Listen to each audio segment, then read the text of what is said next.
all of our holidays, the whole entire ethos, for me, of being Jewish, and I don't doubt that there are people that have a radically different interpretation than I do, but it's all about, like, we were about to be wiped out.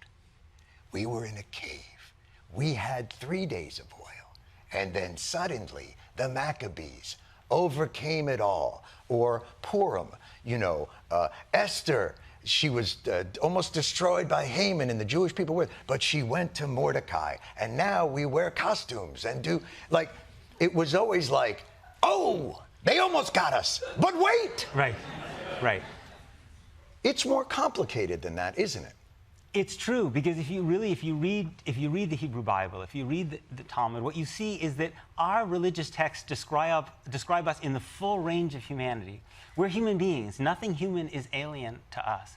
We can be horribly victimized, and our texts talk about that. But the end of the book of Esther, from which the Purim story comes, also ends with a massacre by Jews of the Jews' enemies. The story of Hanukkah doesn't, and the story of the Chazmonaim, the Maccabees became in power. Mm-hmm. It moves from them liberating the Jewish people to them becoming oppressors themselves. So part of recognizing us as human, as Jews, as fully human, is recognizing that we are capable of being victims and being victimizers.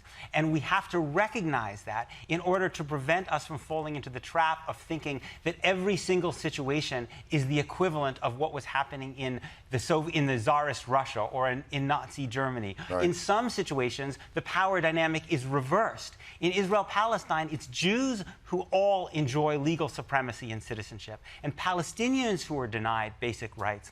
And we have to recognize that that's possible, and we have to fight against it for our own sake and for the sake of our honor.